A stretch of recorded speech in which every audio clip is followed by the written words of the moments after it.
Alrighty, welcome back to the Walls Homestead, you guys. Today we are doing fencing. I also have a special guest, good friend of mine, brother, mentor, Mr. Eric Scott. Folks, how we doing? Yes, today we doing fencing. We got the tractor out here, four-wheelers, stakes, and all the good jazz. We are going to be doing some measurements to make sure we get the proper amount of supplies, wood, posts, etc. So it's called cattle fence. It's depends on if you want it for sheep and goats. They call it livestock fencing, or if you're going to do it for like cattle, you can go high tensile, or you can go barbed wire. For the most part, it's optional. What I've learned is that if you can avoid having trees in close proximity to your fencing, you're in a better situation. I've had gates crushed by trees coming down. I've had fencing broken off because of trees coming down. And what you run into is your livestock gets out. My first year doing it, I wound up having fencing come down and having the predators come in because the fencing was down. I didn't know it. And I lost quite a few sheep and quite a few goats. The biggest predators you're going to have is going to be, depends on where you live at, coyote, bobcat, bear, domestic dogs, packed up animals, dogs that pack up and become wild. That's primarily what you're going to be dealing with. And if you're running any chickens, you can add all those in, plus raccoons. So those are the issues that you're dealing with. So we'll start today with just simply getting our layout and getting our measurements. And then off of those measurements, we'll calculate what we're going to need as far as post goes and what we're going to need as the amount of fencing that we'll need. Follow along with us, you guys. This is going to be a pretty, I would say maybe a part series. It's going to be fun. You guys can learn how to, put up a fencing. Again, I'm a beginner. Buddy Eric here, he has put up fencing on a few of his properties before. So just follow along with us, you guys. You got, based upon your property, the capability of putting in multiple pastures. From here, as we stand on the ground, in the background, you can see you got the hillside that's going up beyond those trees. That allows you to put a pasture in back there. Up front here, you have the hay ring, and to the left of the hay ring, you have those posts in the ground already, which is ideal for putting. I would probably move it over to the left a little bit more and expand it out. Makes sense. So all those things you got to weigh as you're evaluating how. It's not just about creating fences and putting animals in. It's about how do you want to use the property going forward as well. I'm thinking I'm just going to decide to take out some of those trees there. Well, good news, we voted to keep the small tree over there. You guys can't see it right now. We're going to keep the small tree that's right there just so the animals can have some shade. You can probably see it about right there. We're going to keep that tree. We're just going to cut out some over here just so that fencing can be straight, and then we're going to put in gates on each side of the fencing so we can access the other parts of the pasture later on when we put in more fencing.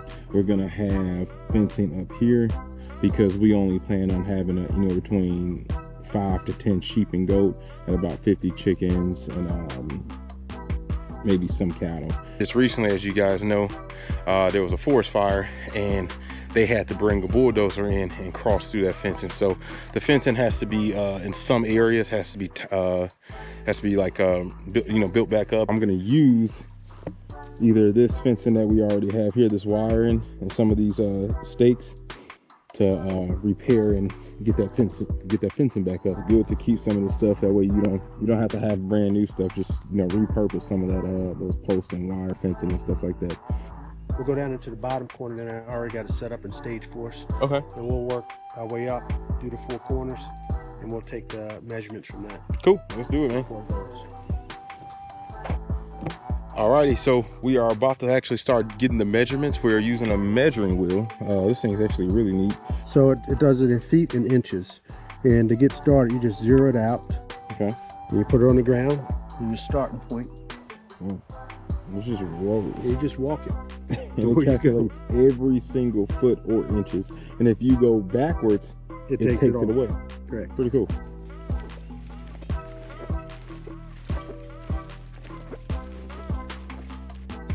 That first measurement is 170 feet.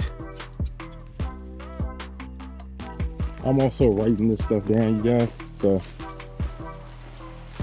170 feet.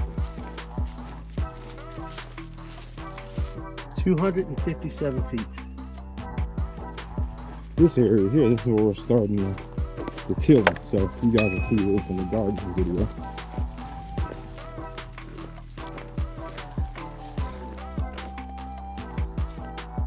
130 feet.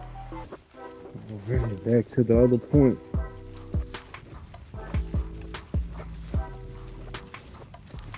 And this is how we can get almost exact measurements and numbers with this thing. 250 feet. 250. Man, this thing is amazing. Yeah.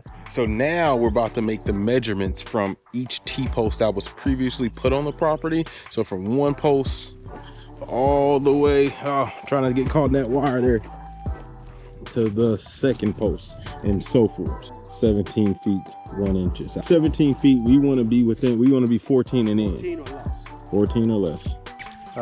So what we're going to do is we're going to go by the USDA specs, which is 14 feet or less. Do not exceed 14 feet. That makes it easier to have more tension in your fencing, rather than having slack in it.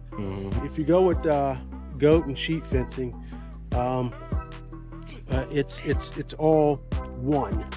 Whereas if you go with high tensile or barbed wire, the individual strands, it's a little easier to put up the high tensile and the barbed wire, as far as putting tension on it. In comparison to the goat and sheep fencing. What do you suggest that we do with this fencing here? Because we're not using like these kind of T-posts. We're actually doing like a more of a wooden farm fencing. Yes. Mixed with the cattle fencing on the inside. Yes. What do you recommend as far as, and how far should our posts be in? So, well, based upon what you're anticipating doing, if you're going to do wood post and then boards across, you want to do it within those nominal sizes. Either if it's going to be 8 foot spacing between, then you want to do your post 7 foot. Got you. That gives you the ability to put a board on each side. You may have to do a cut off a little bit, but it minimizes waste. If you're going to do a 12-foot board, then you want to set your post at 11 foot. 12 foot is in essence would fit that bill. Makes sense. So you recommend that we go 12 foot? Well, 12 foot for the board. For the board? Yeah. What about for the post? You want the post to be, in essence, to be able to get a good bite for that board on each side of it.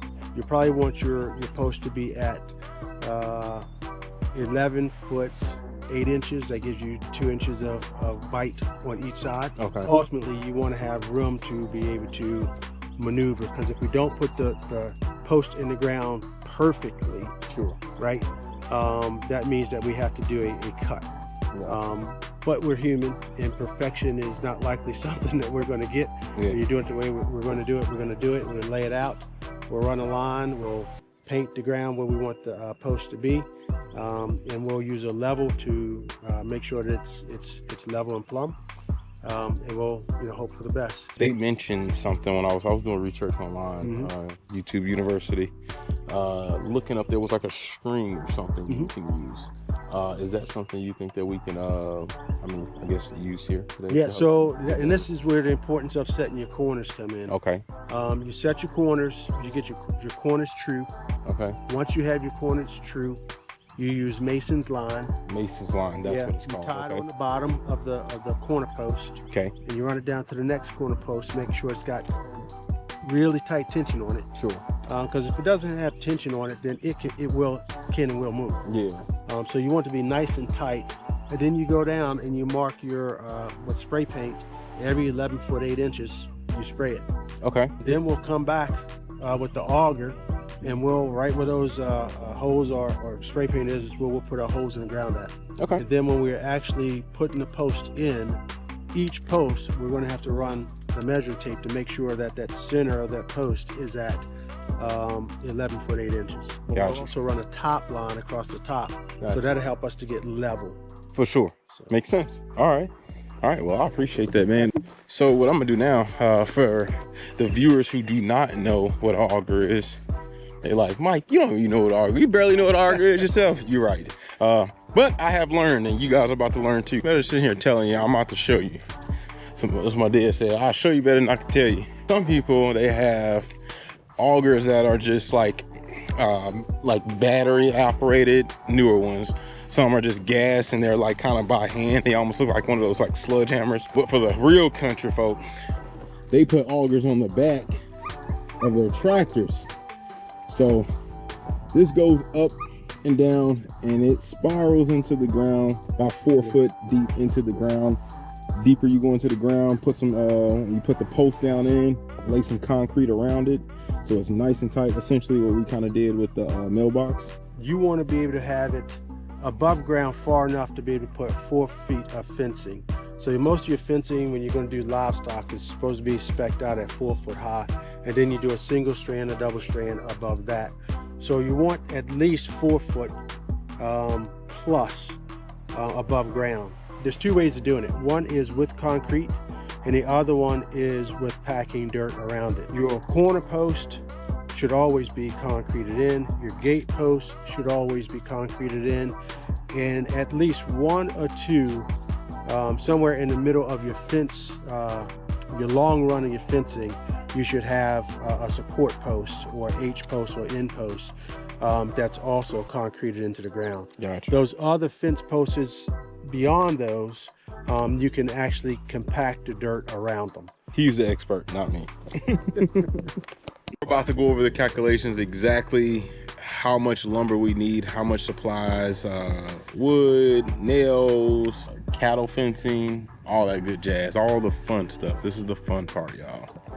So when we're calculating, we start with how many gates we're going to have. We need at least 2 gate posts that are going to be 6 inches, 6 foot tall. Then in addition to that, your gate post and your corner post need supports. And those supports can be 4-inch posts. So, but you still got to count for those. Sure. So if we got 2 gates, we're going to need 1 support post, 2 support posts that are 4 inches. And then you got your corner post. We're going to need 4 corner posts that are 6-inch diameter by 6 foot 6 inches tall. And then those corner posts are going to need support posts. In this case, it's going to be in 2 directions. So that's 8 posts that are 4 inches by 6 foot 6 inch. Now that you've calculated your corner post and your gate post and those supports, you want to calculate your center run supports. That's 8. And then you're going to do if you make it into H, you want 4-inch supports for those. We call those braces, center run brace. So total posts needed as of right now without fencing calculated, 69 posts. Not bad. That's not bad. The gates you want to calculate based upon, I always say, whatever the largest piece of equipment you're going to use on your tractor. I think 12 foot is the way to go. I would. That's, you recommend 12 foot? Yeah, okay. For any of the areas that are leading into livestock, okay. That also may be dual purpose for cutting hay or things along those lines, or maintenance for bush hogging. I'd say, depends on the biggest piece of equipment that you're going to put on your tractor. Yep. What you think about right now, today, you may go, I want something bigger later. So best thing to do is to just go with 12 as the as your baseline, and generally speaking, you'll be good. Now, once you got your post figured out, your numbers figured out as far as the number of posts that you're going to need and the type of post and size, then you call your local co-op, farmers co-op, find out what their pricing is per post, and you multiply that times the number of posts that you have. If you don't have a local farmers co-op, you can call Tractor Supply or some other ag provider. and get those numbers from them. Makes sense. Your next thing is to figure out what kind of fencing that you want. Sheep and goats, especially goats, they love to climb. And they will climb if there's no hot wire. Sure. And goats and sheep will also go under. They will burrow and go under. So you kind of have to have a hot wire for two things. One is that everything wants to eat sheep and goat. You got to protect the sheep and goats from predators wanting to come in. Sure. From underneath as well as over top. So you got to have at least a hot wire down low, about 11 inches or so. And that gives you a little bit of spacing so that the vegetation, if for some reason you're not on top of your maintenance, Sure. That the vegetation doesn't short out your hot wire. The goal is to keep things out as well as keeping them in. Your sheep and your goat fencing is the fencing that's like a long roll fencing that's got the squares in it. It's harder to put out and harder to pull, but it's the most effective one next to high tensile as far as animals being able to get out or get in. I was thinking just to have to make the fence live is run some of the wire and fencing that we have already over there. You can do that. Just to, and then attach up top like you were explaining and down low. So Absolutely. It's live. It's a good way to repurpose it. Okay.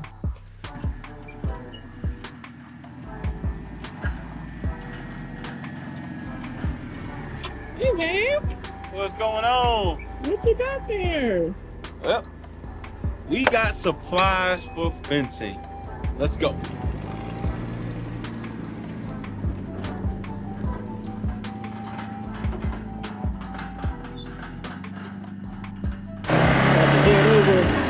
Head over and get the chainsaw.